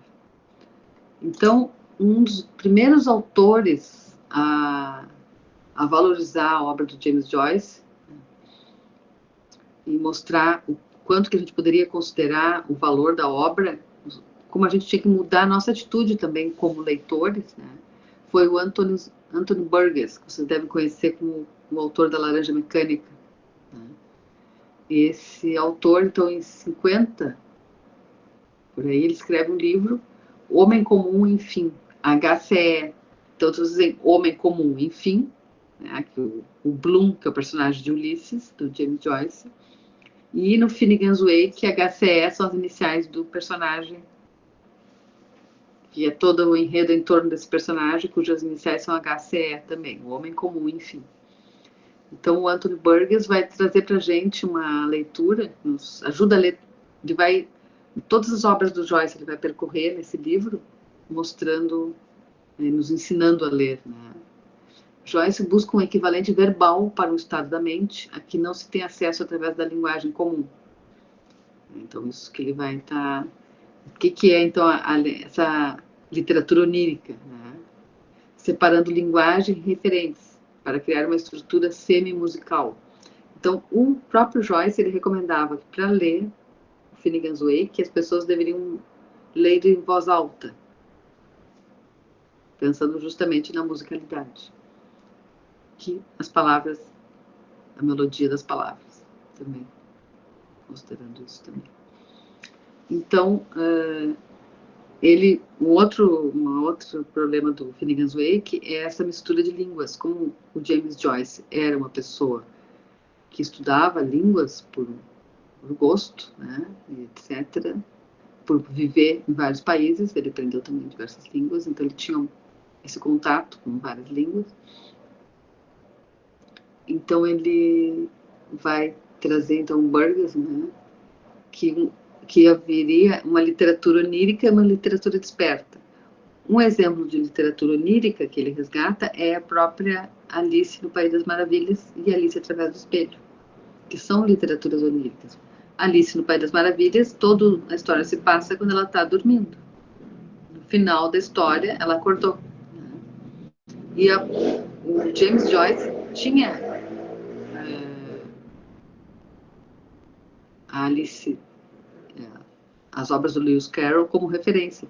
Foi o Lewis Carroll que começou a brincar com as palavras, né, que vocês encontram no poema Jaguardarte, no Alice através do Espelho, né, nesse poema que tem palavras que são inventadas e que a Alice pede ajuda para o Humpty Dumpty para ler esse poema. E ele vai inventando a leitura, né, das palavras. Ele vai também inventando ler o poema. Essa é uma cena bem interessante. Então, todo o Finnegan's Wake é inspirado, né, no que o Lewis Carroll introduziu com esse poema Jaguardarte na Alice no País, né, Alice através do Espelho. Bom, então o Burgess vai destacar, olha, a literatura desperta é de uma língua só, enquanto que a literatura sonho pode se ocupar com a língua em geral, né? Pode misturar as línguas, né? Então, é isso que acontece no Finnegan's Wake, que há uma mistura de línguas. Ele pega palavras e junta com várias línguas. Então, o leitor tem que ir pela sonoridade também, encontrando então, a atitude do leitor é outra. Então, agora, aqui no próximo slide, a gente vai, então, pensar qual é a aproximação que a gente pode fazer com a psicanálise, né? Então, a gente viu que no discurso, né, a gente tem discurso científico e temos o discurso psicanalítico. Então, e que o James Joyce, ele fez um percurso paralelo à psicanálise. Ele estava muito próximo da psicanálise, mas ele fazia literatura, né? Então, a gente pode encontrar uma grande aproximação entre a leitura e a escuta em Joyce e na psicanálise. Assim como a criação literária do Joyce foi com essa oralidade, com a sonoridade das línguas, né? E esse jogo com mais de uma língua, né? Nesse último romance, que ele demorou 15 anos para concluir, Finnegan's Wake, que é o próprio jogo de palavras no título, porque o wake pode ser tanto o velório como o despertar, né? O leitor uma posição de escuta equiflutuante, né, semelhante à escuta-leitura psicanalítica. Então, a ideia de como ler James Joyce é um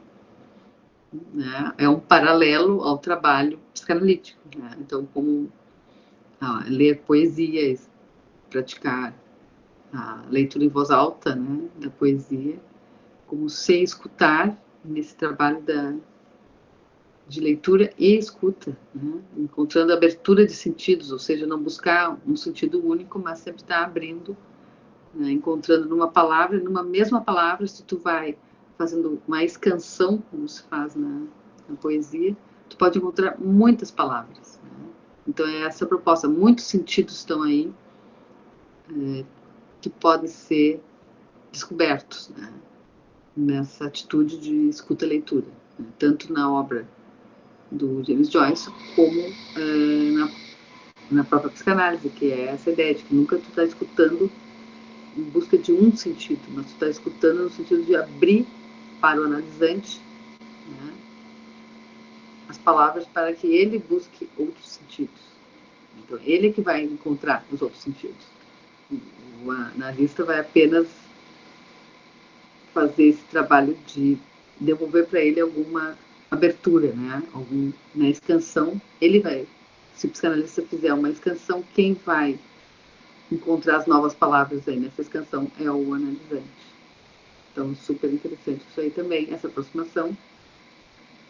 E aqui a gente tem trabalhos mais recentes, tanto o trabalho da Dirce Valtico do Amarante, que tem trabalhado muito em torno de James Joyce, professora de Santa Catarina, em que ela vai trazer todo um campo que surgiu aí, que o Jung abriu, que é essa ideia da esquizofrenia, né? A filha do Joyce foi tratada por um período pequeno de tempo por Jung, né? Além de ter sido tratada antes por 20 profissionais. Ela já tinha sido levada para tratamento em várias instituições, atendida por vários profissionais, recebeu o diagnóstico de ciclotimia, que seria hoje bipolaridade, recebeu o diagnóstico de histeria, e recebeu também o diagnóstico de demência precoce ou esquizofrenia, que era o nome que já estava sendo consolidado. Então, ela teve vários diagnósticos e, então, alguns críticos, né, trouxeram que as contradições e distorções da língua da filha de Joyce, Lúcia, teriam influenciado a linguagem do romance de Finnegan's Wake de Joyce. E o próprio Joyce dizia que esse romance que ele demorou 15 anos para fazer, que para ele era um sofrimento, né? Ele sofreu para fazer esse projeto. Ele teve a ideia em 22, ele publica Ulisses em 22, e nesse mesmo ano ele tem a ideia para escrever esse livro sonho e ao mesmo tempo é o livro da história do mundo, né? Porque o Rio, por exemplo, o Rio é a personagem mulher, Ana Lívia Plurabel, vai ser o próprio Rio, né? Esse Rio Liffey, Ana Lívia Rio Liffey. Então, ele demorou 15 anos para conseguir terminar o livro, mesmo com o apoio de amigos que ajudavam a fazer pesquisa. O capítulo Ana Lívia Plurabel é todo em torno do rio. E ele pesquisou nomes de rios, e as pessoas vieram e trouxeram para ele contribuições, né, com nomes de rios, inclusive da América Latina, né, que vão aparecer nesse capítulo. E aí ele disse para os amigos, né, algumas vezes eu digo para mim mesmo que quando eu deixar essa noite escura, ela, minha filha, também ficará curada. Ele tinha esperança de que ele estava sofrendo para fazer esse romance que ele tinha decidido fazer, e demorou 15 anos para terminar, porque ele precisou pesquisar muito, e além de ele ter tido vários problemas de saúde durante, e parava às vezes um período, ele achava que a filha estava mal por isso também, pelo sofrimento dele, e que quando ele terminasse o livro, ela ia também se curar. Ele ia se curar do livro e ela ia se curar dos problemas dela. Isso está publicado numa revista, e o título do artigo é Lúcia Joyce, Como Ser a Irmã de um Livro Famoso. Então, essa ideia, muito interessante esse título que ela colocou. Tem todo o diálogo do Jung com James Joyce, né? Quando então o Jung estava atendendo foi um dos últimos terapeutas da Lúcia, ele manda uma carta dizendo para o Joyce que ela tinha traços esquizofrênicos, né? E o Joyce diz, não, a linguagem utilizada pela filha não era senão um reflexo do método que ele estava empregando em seu novo livro. E Lúcia também está presente no romance através da personagem, filha do Earwicker, que era esse HCE, né? Então, Issy, que é o nome da personagem, que ela tem características, algumas características da filha do Joyce, que é a maneira como funciona a divisão de personalidade, etc., que ele observa na filha que ele põe na personagem. Então, ele estava sempre descrevendo, trazendo para os personagens observações que ele fazia no dia a dia. Claro que ele compunha, né, com outros elementos, né? Não era um retrato de uma pessoa, mas ele compunha com alguns elementos, né, de alguma pessoa e com elementos de outra ele ia criando seus personagens. Então essa ideia de que a filha também fazia, que criava palavras compostas, né? E então que para o Jung criar palavras compostas, neologismos também, tanto escrito como verbal, né? Criar uma palavra nova, que a gente pode chamar de telescopagem, né? Criar uma palavra formada por duas. A própria palavra psicopatologia é de psicologia e pato e logia, né? Vocês têm aí psicopatologia, psicopato, né? E você tem logia, que quer dizer a ciência, o estudo de, né? Então é uma palavra composta. As palavras científicas também são compostas, né? Então não são só as palavras poéticas que são compostas. Então, essa palavra telescopagem, que tu junta duas palavras e forma uma terceira. E aí vocês têm o Lacan no seminário. Jacques Lacan, que é um psicanalista francês que viveu no século XX, ele trouxe, né, um grande interesse pela obra do James Joyce, e ele vai trazer, então, essa ideia do telescopar, né?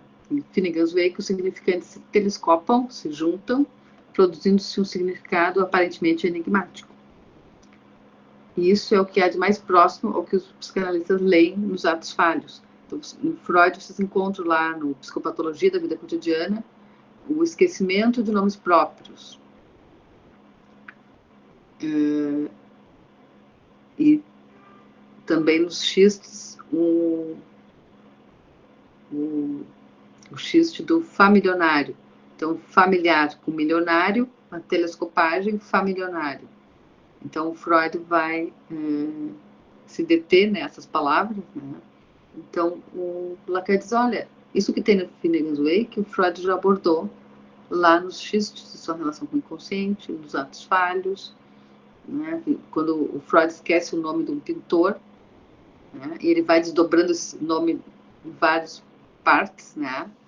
E então também esse corte, né? Essa escansão, né? Que Signorelli, que é o nome do pintor, tinha o senhor, né? Então ali e tinha o nome da cidade onde Freud tinha estado. Então, ele consegue analisar o próprio ato falho dele, né? Freud analisando seu próprio ato falho nesse livro Psicopatologia da Vida Cotidiana, no capítulo Esquecimento de Nomes Próprios. Então vocês veem aí muitas aproximações, esse paralelo então entre o Joyce e a psicanálise, né? Então essa abertura, né, de sentido, ou seja, que há muitas interpretações a fazer desse ato falho do Freud, né? Ou seja, não é um sentido que tu encontra fechado, é isso, mas também pode ser isso, pode ser aquilo, o poderia ser, o tempo do inconsciente, esse futuro do pretérito, aquilo que poderia ter sido. Então, isso que é muito a ser destacado. Então, vocês encontram isso no seminário 20 do Lacan, que é, em português, mais ainda a tradução. E, enfim, o Donaldo Schiller, que traduziu Finnegan's Wake há 10 anos, ele escreveu um livro, né, que é Joyce era louco? Interrogação. E ele vai destacar esse elogio da loucura no campo filosófico, né, e vai trazer o Foucault também, né, que o Foucault, segundo está lá nos livros sobre a história da loucura, o Foucault vai mostrar o quanto que o Descartes, com o cogito ergo sum, penso logo existo, põe como paradigma do cara que o pensamento dele não é confiável, aquele que parece que está sonhando, o louco. Então o Descartes diz, se eu não estou louco, se eu não estou sonhando, o que eu penso é, né? Então eu penso e é a coisa mais imediata e mais certa. Então esse elogio ao pensamento racional, ou seja, o pensamento que não é aquele quando eu estou louco, que não seria racional, ou quando eu estou dormindo. Então o Descartes separou, existe um pensamento racional, e existe esse outro, né, que é o inconsciente. Então o Donald Schuller vai trazer esse elogio da loucura, que foi impedido depois por Descartes. Então vocês têm aí, enquanto que o Erasmo de Roterdã fez esse elogio à loucura, o Descartes expulsa a loucura da filosofia, e o Derrida, posterior ainda, né, o filósofo francês, vai colocar, né, vai abrir esse código cartesiano. Então ele vai fazer uma leitura para além da leitura do Foucault, né, em lugar da pretendida oposição de razão e loucura. Então isso que o Derrida vai nos ajudar, né, conviria ver na teoria cartesiana um eu enigmático e pluralizar o código. E ele vai dizer, a filosofia não pode viver sem a loucura, presente ainda que negada. Então é interessante que o Derrida vai trazer que a loucura está aí, né? Mas a filosofia nega, a filosofia cartesiana nega. Então esse elogio da loucura que o Donald Schuller nos apresenta, trazendo então o Erasmo de Roterdã, Descartes, e essa leitura contemporânea do Derrida. Mudando, né? E também a questão que o Donald vai trazer da relação transferencial, né? Que existe um romance chamado Gradiva, que o Freud também analisou, né? E como o Freud vai ver aí a cura, né, do paciente, no caso, né, o arqueólogo, como ele se curou, né, a partir dessa personagem, que é a Zoé, que ele achava que ela era uma estátua que tinha sobrevivido, né, que tomou forma. Ele viu uma mulher em Pompeia, e em Pompeia, como todos eram estátuas, ele achava que ela era uma estátua viva, né, que ele achava que estava falando com uma mulher de 1000 anos atrás, né, porque ele só se ocupava com coisas antigas. Então essa relação, a Zoé vai conversando com ele e vai fazendo um tratamento, né? Então Freud analisa esse romance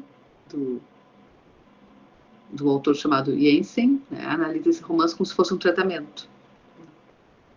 E o romance é a história de um arqueólogo que vai a Pompeia, encontra uma mulher, e essa mulher começa a falar com ele, e ele acha que essa mulher é uma mulher que viveu há 1000 anos lá em Pompeia, né?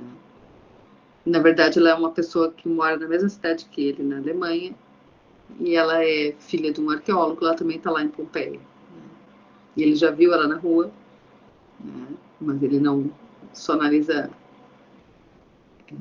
só faz pesquisa, não se interessa por pessoas. E aí, nesse momento, ele vai se curar, né, dessa ideia de um saber inconsciente, ou seja, ele reconhece e não reconhece a Zoé quando ele encontra ela. Então ele está reconhecendo, mas ele não, ao mesmo tempo não está reconhecendo. Então esse seria o inconsciente, esse saber. Enfim, para abordar o James Joyce, né, a gente tem um grande biógrafo. Aí no último slide vocês têm então o Richard Ellman, que tem uma biografia cuja primeira edição foi em 59, e ele pôde então entrevistar muitas pessoas que ainda estavam vivas que tinham convivido com Joyce. Então, ele vai destacar esse aspecto do personagem do Joyce, que é o Bloom, né, e o Stephen, né, com esse homem cujo embate é mental, né? Então, a filosofia da passividade na ação, o pacifismo, o pensamento e a convicção, né? Então, esse contraponto entre o Ulisses, que é um herói da Odisseia, que é um cara inteligente, mas também um homem de ação, e o astuto, né? O Ulisses, um cara astuto, e o Joyce vai destacar o aspecto do Bloom e do Stephen como pessoas pacíficas, pessoas cuja energia é o pensamento, né? Então, que é todo um projeto, né? Então, mostrando na elaboração desse romance como o Joyce tinha esse projeto, como a gente viu no drama e vida, né? Destacando então as pessoas comuns, né? Então valorizando o pensamento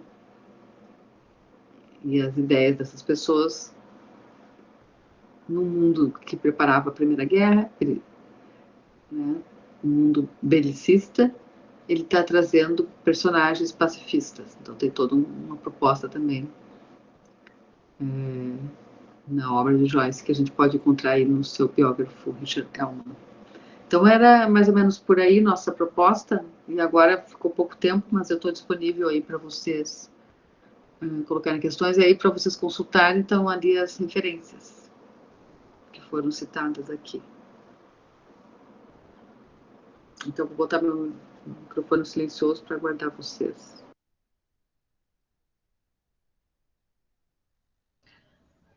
Muito obrigada, professora, né, por essa aula, por esta noite tão agradável e tão rica para nós.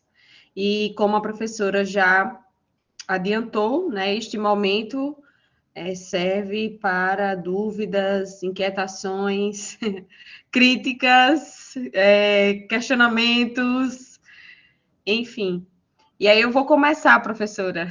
Eu vou começar.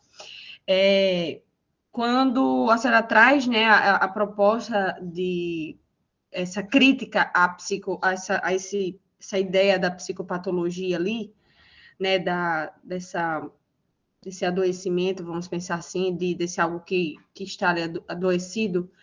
Então, eu queria perguntar se a gente pode pensar em que todos esses textos, esses escritos que de alguma forma transborda, que fala de uma subjetividade, se diz de uma pulsão de morte, né, criativa. Então a gente teria essa crítica, tirar essa ideia então da psicopatologia, e é uma dúvida mesmo assim, se a gente seria isso, a gente tirar essa ideia de algo como psicopatológico, mas sim de uma pulsão, se poderíamos falar assim, uma pulsão de morte criativa ou algo do tipo.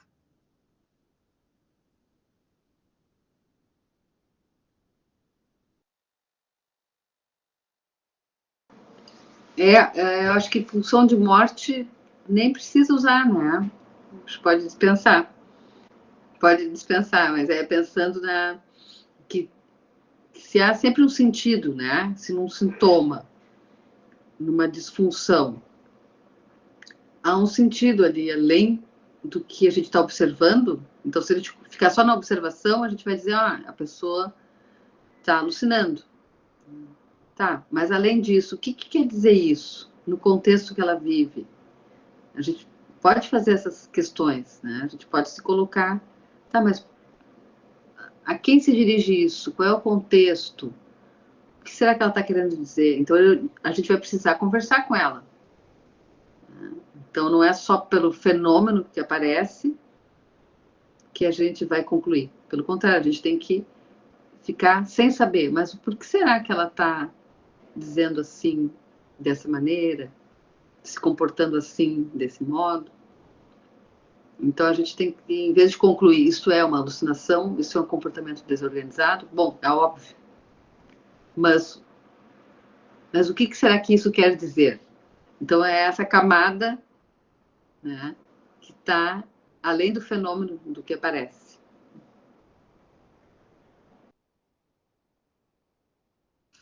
E isso, professora, a gente pode pensar que se estende também aos leitores, né? Além dessa escrita, porque as nossas pulsões contornam, né? As nossas leituras, as nossas interpretações, vamos dizer assim. E aí, de alguma forma, nos afeta, né? É o que afeta.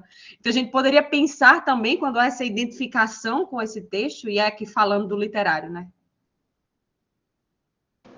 E incrível isso. É interessante como lendo em grupo, por exemplo, como cada um lê o texto. Uma pessoa pode ler um romance dizendo, bah, isso quer dizer isso, o personagem queria isso, o outro lê de outra maneira. E aí vocês pensem também, então, nos analisantes ou pacientes, conforme numa equipe, né, que acolhe esses pacientes, é preciso vários olhares, várias escutas de diferentes pessoas. Não pode uma pessoa sozinha concluir, assim como uma leitura de um romance, né? A gente pode ter diversas leituras que se complementam, que se opõem e que geram mudanças, né, para nós ler o mundo de outra maneira também, né?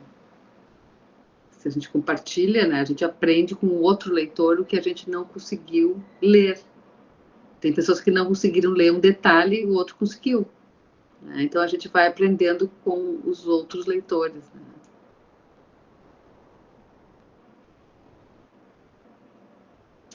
Ótimo. Que mais? Alguém mais quer fazer pergunta, professora? Ricardo levantou a mão. Pode falar, Ricardo. Olá, professora, boa noite. Primeiro, assim, agradecer, né, as contribuições da senhora. Eu acho que realmente é uma noite que me afeta, né? Como Vanessa falou, a minha primeira formação foi em letras, mas aí eu resolvi fazer a segunda em psicologia, né? E então quando a senhora toca assim no psi e na literatura, isso é muito tocante para mim. Né? Então foi muito interessante esse percurso, né, que a senhora faz, né, que a senhora fez hoje à noite para poder nos entregar, né, a literatura diante das psicopatologias.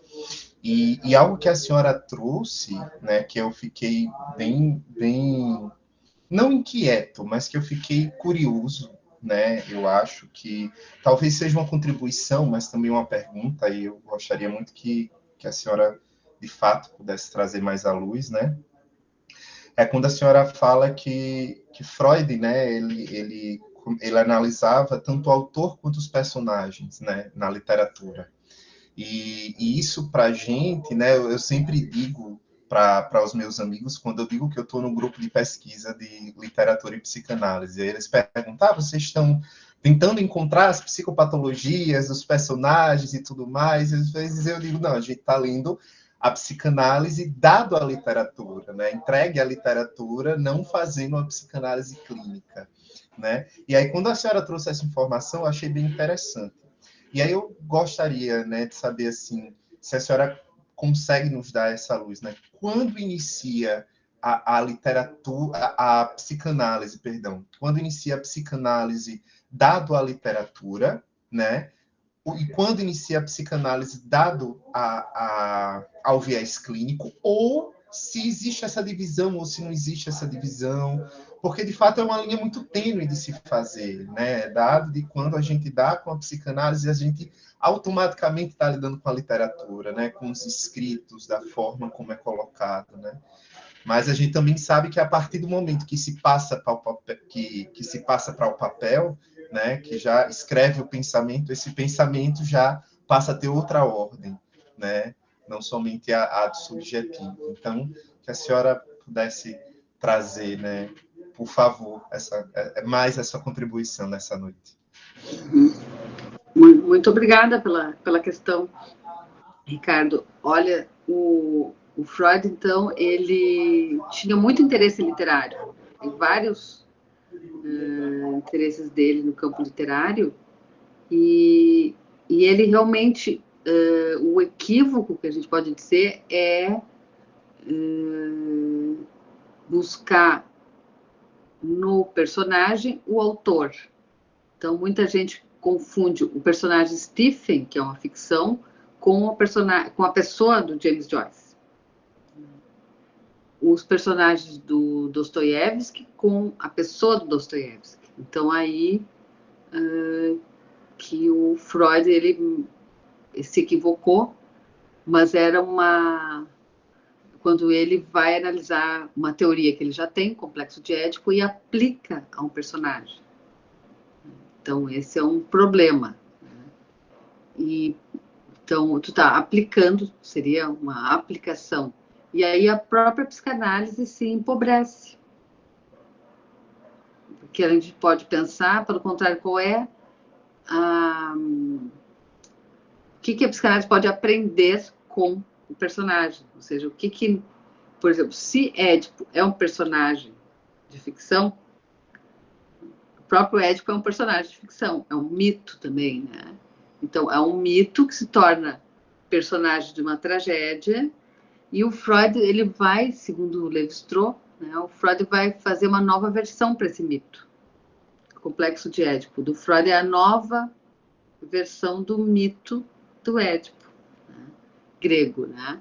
Então, o próprio Freud, ele acabou criando uma nova versão para o mito, e ele pega essa nova versão e aplica na história que ele faz, então, no texto chamado Dostoiévski, o Parricídio. Um texto bem curtinho, fácil de achar na internet, em que ele pega a pessoa do autor, que sofria de epilepsia, como se a epilepsia fosse identificação com o pai morto.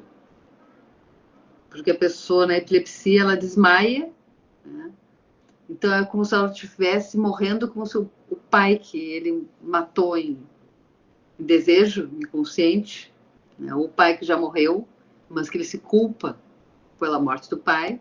Então, como se fosse a história do mito de Édipo, né? Que ele encontrou um homem que ele não sabia que era o pai, houve uma luta e ele acabou matando esse homem, mas ele não sabia que era o pai dele, porque ele era filho adotivo, né?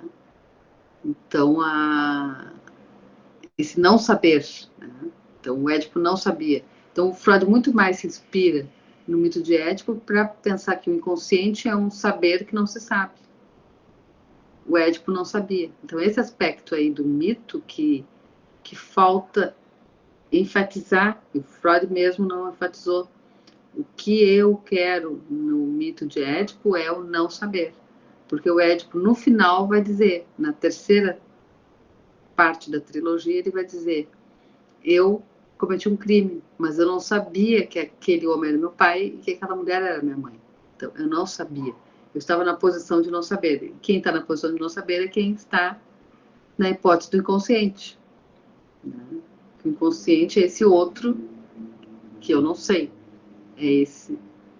É um não saber em mim.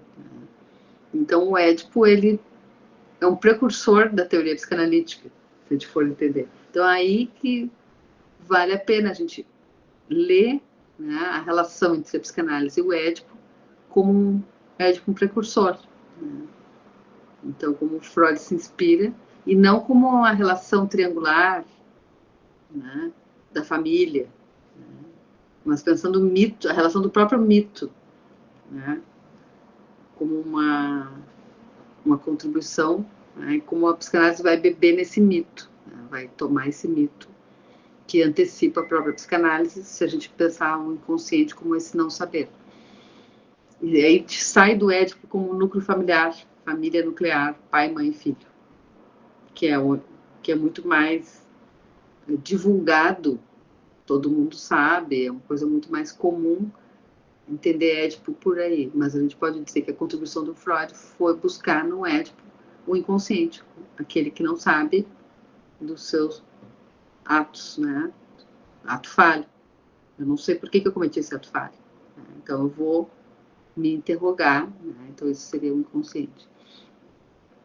Então o Freud, então, nesse estudo sobre o Dostoiévski, o parricídio, ele tenta analisar o sintoma de uma doença neurológica que o Dostoiévski padecia desse problema, chamado epilepsia, essa doença neurológica.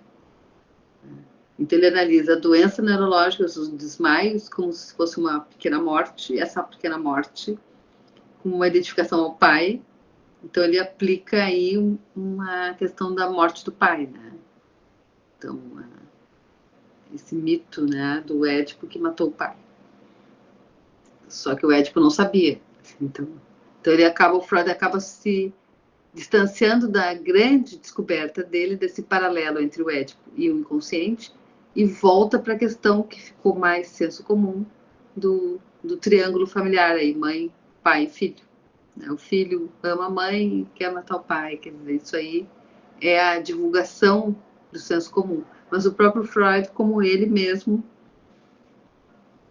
deixou isso aí acontecer, essa divulgação dessa versão, né, do mito de Édipo, e não incentivou mais a gente pegar pela ideia do não saber, que seria mais rica e abriria muito mais, porque o mito de Édipo, na versão família nuclear, ele reduz muito.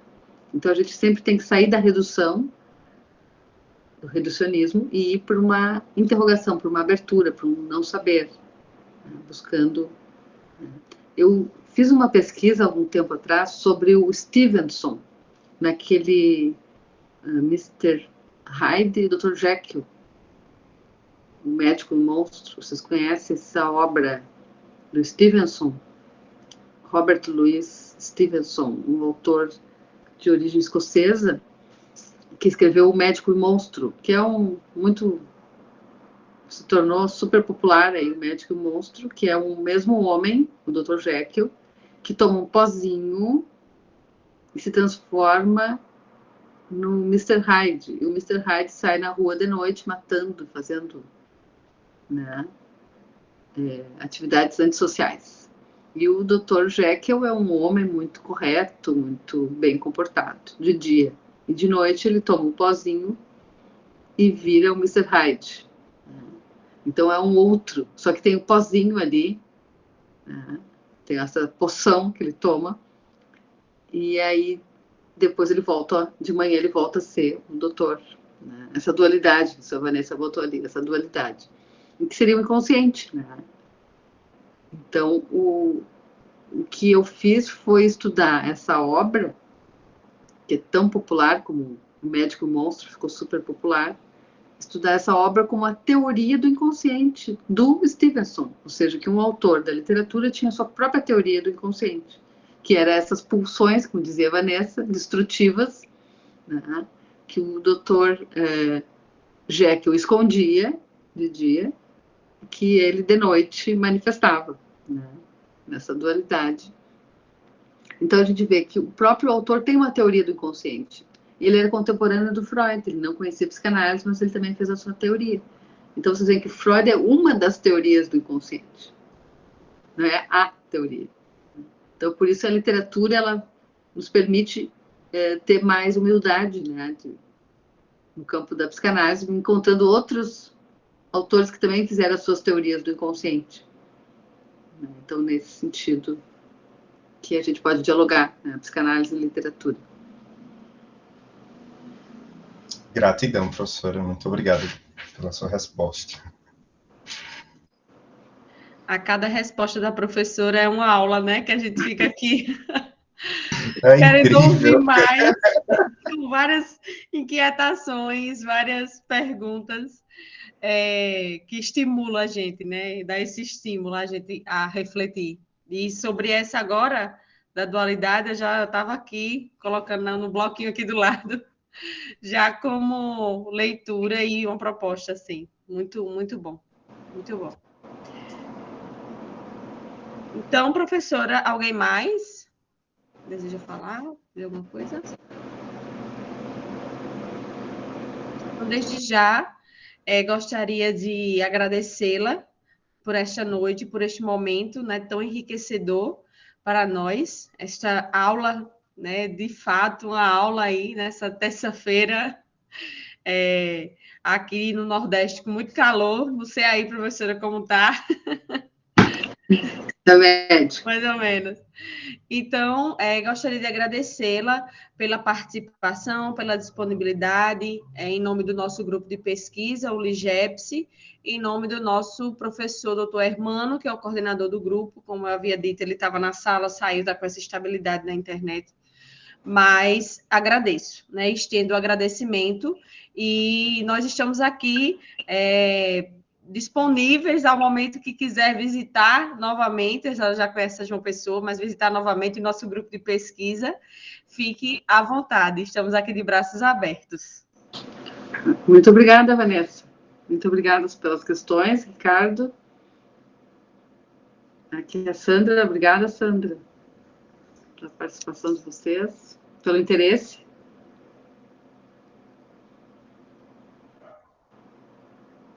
Obrigada, professora. Então, obrigada a todos e todas. Nosso evento se estende também até sexta-feira. Contamos com vocês. E é isso, professora. Um cheiro grande, como dizemos aqui no Nordeste. Um cheiro grande e um abraço. E uma boa noite. Então, boa noite e sucesso aí no evento, na continuidade do evento. Obrigada, professora. Gratidão. Tchau, tchau. Tchau. Tchau, pessoal. Gratidão, professora. Tchau, pessoal.